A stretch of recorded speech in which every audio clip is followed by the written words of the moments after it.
Akşam çiftçi düşünen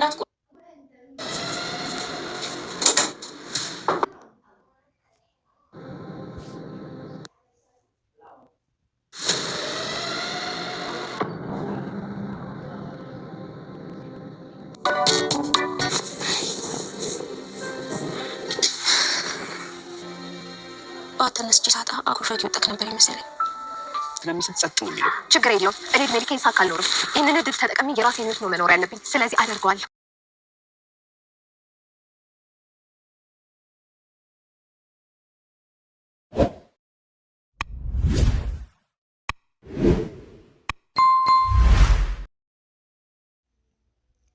ጀግናው መድብል ብሩክን እንግዲህ ከብዙ ቆይታ በኋላ ከእገታ አስፈትቶ ነፍሱን አውጥቶለታል ማለት ነው። ብሩክ ወደ ቤት ሲገባም እንግዲህ ምሳሌ ማመን አላቃታትም። ለመሸሽም ለማቀፍም አባቷን እንግዲህ ወደ ኋላ እየሸሸች ነበር እየተመለከት ነው። ፊቷ ላይ በጣም ድንጋጤ ነበረባት። ሰላም ጤና ይስጥልኝ ውድና እየተከበራችሁ የቻናሌ ቤተሰቦች ሰላማችሁ በዚህ ተረፍረፍ ይበልኝ። እንደተለመደው ለቻናሌ አዲስ የሆናችሁ ሰብስክራይብ በማድረግ ቤተሰብ ሆኑ። ቤተሰብ የሆናችሁ ደግሞ ስለምታበረቱኝ ከልብ አመሰግናለሁ።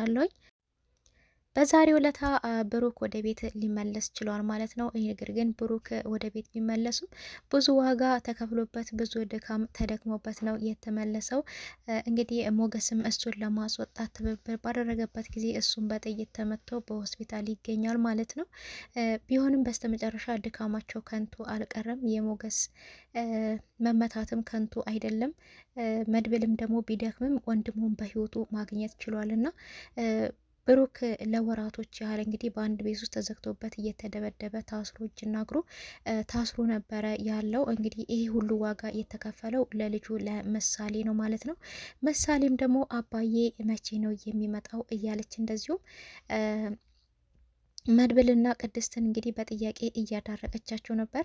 እንደውም ቅድስት አንዳንድ ጊዜ የምትመልሰው መልስ ራሱ እየጠፋባት ሂጂ አጎትሽን ጠይቂ እያለቻትም እንመለከት ነበር። አጎትየው መጨረሻ ላይ ተሰላጅቶ ሂጂ ቅድስትን ጠይቂ እያለ የሚገኝበት ጊዜ ላይ ነበር ያየ ነውና እውነት ለመናገር ብሩክ በህይወት ይወጣል አይወጣም የሚለው ለሁላችንም አሳሳቢ ነው።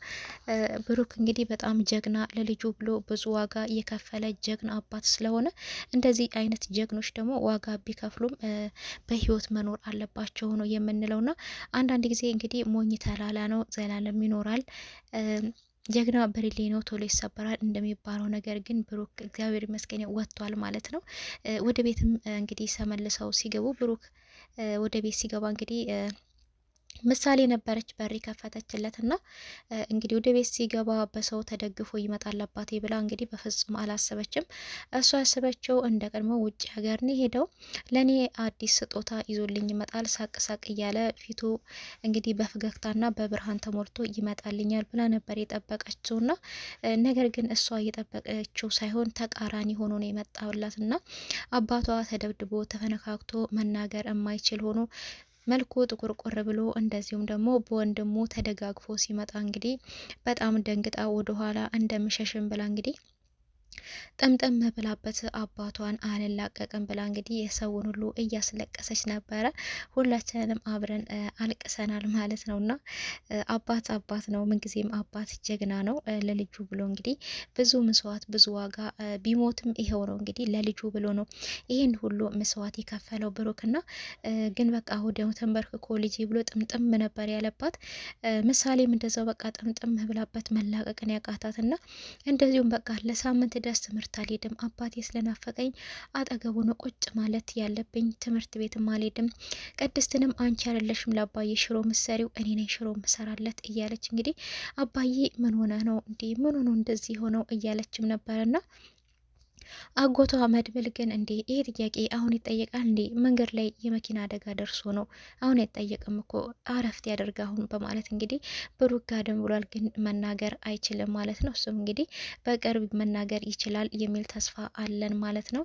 ቅድስትዬም እንደዚህ ጋሼ እኔ እኮ ማታ እንደዛ ተነጋግረን አልሆንም ከአንተ ጋር አልተኛም ባልኩ ጊዜ ተቀይመህ በማለዳ ቁርስ ሳትበላ ይሄድክ መስሎኝ ነበረ ነገር ግን በጠብቀህ ማታ ደርሳም አትመጣም። ሳምንት ሙሉ ውጭውን እያየው እየጠበቅኩ ነበረ። ይህን ችግር መፈጠሩን ያወቅኩት መድብል መጥቶ በሳምንቱ ነው። ግን ይኸውልህ አንተ በተያዝክበት ጊዜ ለልጅ ብለህ እየከፈልከው ዋጋ ሁላችንም ህይወት ያጠፋን ነበረ። መድብል ባይደርስልን ኖሮ ሁላችንም እኔም ምሳሌም ሁላችንም ዳጣም ዛሬ እዚህ ጋር ላታገኘን ትችል ነበር፣ ከሞገስም ጭምር። ግን ወንድም ስለደረሰልን ህይወታችንን ሊያተርፈልን ችሏል። ለልጅህ ለምሳሌ ብለህ የከፈልከው መስዋዕት በጣም ትልቅ መስዋዕት ነው ነበር ያለችው እና እሱም እንግዲህ እቅም ፈርግቶ እንግዲህ ፍቅሩን ገልጦላታል ማለት ነው። ጥምጥም ነበር ያለችበት እሷም እና እሱም እንግዲህ በቃ ተመልሼላችኋለሁ የሚል ምልክት ነው እንግዲህ የሚያመለክተውና እንግዲህ እንደዚሁም መድብልና ዳጣ ባይኖሩ እኮ በጣም ከባድ ጊዜ ላይ ነበርን። ጋሼ አንተ ባለመኖርክ በትንሹም ቢሆን እኔና ምሳሌ ህይወት ምን ያህል ከባድ እንደሆነች ልናያት ችለናል። አታምንም እኮ ብነግርህ እየረዱን ያሉት እኮ ዳጣና መድብል ናቸው እኮ እያገዙን ያሉት። ዳጣ ቤተሰቦቿን አግኝቻለች።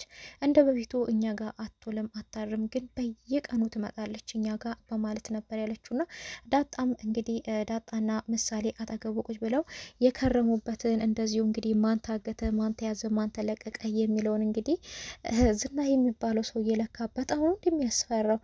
አጠገቡ ቆሜ ሳየው እኮ ጭራሽ ዝሆን እኮ ነው፣ ዝሆን ታስሮ እየተደበደበ እኮ የሚስቅ ምን አይነት አውሬ ነው? እኔማ ምን በሚያክል አጣና እኮ አናቱን ብዬ ነው ከፈረከስኩት። አታዩም እንዴ እጅ ያበጠው እኮ እሱን ስደበድብ ነው ነበር። እና እንግዲህ ከምሳሌ ጋር ተራራሱ እየተጠባበቁ አይደለም። አንቺ ዝም በይ እኔ ላውራ፣ በቃሽ ዝም በይ እኔ ላውራ እየተባባሉ ተራ በተራ ነበር የሚያወሩት። ውስጥ እንግዲህ ሁለቱንም ለማዳመጥ ፈቃደኛ ሆኗል ማለት ነው። እና እንዴ አንተ ደግሞ ይሄ መድብል ወንድም በጣም ጀግና ነው፣ ጨካኝ ነው፣ ወይኔ አደባየው እኮ ነበር ያለቻት። እና ዝናን እኮ ወይኔ በጣም እኮ የደበደበው በሽጉጥ እኮ አናቱ ሊለው ነበር በማለት እንግዲህ የከረሙበትን ያሉበትን ነገር ሁሉ አንድ ባንድ እንደዚሁም ማህሌትም እዛ እቤት ድረስ መጣ ቅድስትን ልደበድባት እንደነበረ እንደዚሁም እነሱ ቤትም እንደታገተች ያለውን ነገር ሁሉ በቃ ዝርዝር አርግተው ለብሩክ ነግረውታል ማለት ነው። እንግዲህ ብሩክ እንኳን በሰላም ወደ ቤት ተመልስን ብለናል ሁላችንም ማለት ነው። ቅድስትዬም ደስታዋ ወደር የለውም፣ ብሩክ በህይወት ስለተመለሰ በጣም ነው ደስ ያላት ማለት ነው። እንግዲህ በጣም አስጊው ጉዳይ እንግዲህ አሁን የሞገስ ነው። ሞገስ እንግዲህ በጥይት ተመቶ በሆስፒታል ይገኛል። ሉላም በጣም ተጨንቃ ከአጠገብህ እኔ የትም አልሄድም እያለች ነው የምትገኘው። እንደዚሁም እንግዲህ መድብልም ክትትል እያደረገለት ነው፣ ከአጠገቡ አልተለየም። ይሄ ዋጋ ደግሞ የተከፈለው ለብሩክ ነው የተከፈለው ማለት ነው። እና እንደዚሁም የመድብል ጓደኛም እየተከታተለውና ሕክምናው በስነስርዓቱ እንዲታከምለት እያደረጉ ነው። ሞገስ ግን የሉላ እዛ መሆኗ ብጡም ስላላስደሰተው ስለዚህ አንቺ ወደ ቤት መሄድ አለብሽ፣ አሁን ዝና ባይ ሌላ ችግር ነው የሚፈጠረው ነበር ያላትና እሷም አይሆንም በፍጹም ትቼህማ አልሄድም ነበር ያለችው። እሱም አይሆንም አሁን እኮ ጫፍ ላይ ደርሰናል፣ ሁሉ ነገር እኮ ልናሳካ ነው፣ ንብረታችንም ሊመለስልን ነው፣ ብሩኩም ሞቷል፣ እኔም ደግሞ ተሽሎኛል፣ ዛሬ ማታ ብችል እወጣለሁ ከሆስፒታል ነበር ያላትና ስለዚህ ደም ደግሞ የሰጠችኝ ኤፍራታ መሆኗን አትርሺ፣ ኤፍራታ ሰማች ማለት ደግሞ ማህሌት ታውቃለች ማለት ደግሞ ያለንበትን ሁኔታ ሁሉ ዝና ያውቃል። ዝና እኮ እስካሁንም ዝም ያለው እዚህ ከተማ ውስጥ እንደሌለሽ ወይም ደግሞ ከከተማ ውጪ ከዚህ ሀገር ውጪ እንዳለሽ በሰው ስለነገር ነው ዝም ያለው። ስለዚህ አሁን እዚህ ተመጣ አንቺ ከታየሽ በጣም ከባድ ችግር ነው የሚፈጠረው። ስለዚህ እኔ እንዳልጨነቅ እንዳላስብ ከፈለሽ እባክሽን ወደ ቤት ይጅልኝ በማለት ነበር ያላትና እሷም እንግዲህ በጣም ቅር ቢላትም ቢጨንቃትም እሺ በቃ ፈጣሪ ካንተ ጋር ይሁን በማለት እሱም ባለበት ታው ወደ ቤት ልትሄድ ተገዳለች ማለት ነው። ቢሆንም እንግዲህ ማህሌትም እና ኢፍራታ ያው በገንዘብ ላይ እየጣሉ ነው የሚገኙት። ኢፍራታ 25,000 ብር ሸቅላለች። እሱም እንግዲህ ለሞገስ ገንዘብ ደም ሰጥታ ነበርና ማህሌት እንግዲህ ግማሹን ገንዘብ ልትሰጭኝ ይገባል ትላታለች። እሷ ደግሞ አልሰጥሽም 300 ብር ይሆንሻል ትላታለች። እንዴት 25,000 ብር ብሉ በርተሽ 300 ብር ትይኛለሽ? አሁንስ እምቢ ታልሽ እንኳን ለዝና ነው እምነግረው እያለች እያስፈራራቻት ትገኛለች።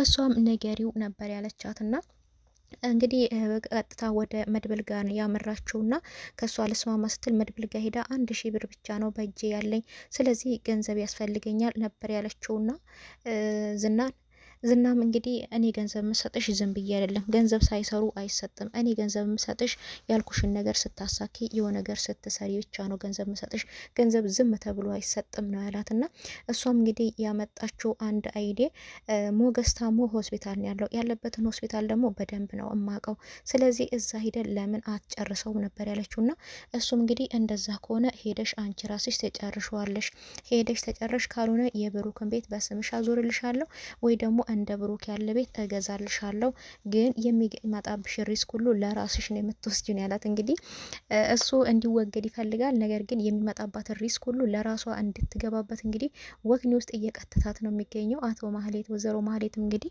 እሺ በማለት እንግዲህ ሸፈፍ ሸፈፍ እያለች ትገኛለች። የሚመጣባት ሪስክ እንግዲህ ከዚህ ቀጥሎ በጣም ከባድ ሪስክ ነው የሚሆነው። ሆስፒታል ለሆስፒታል እሱን እየፈለገች ትገኛለች ማለት ነው።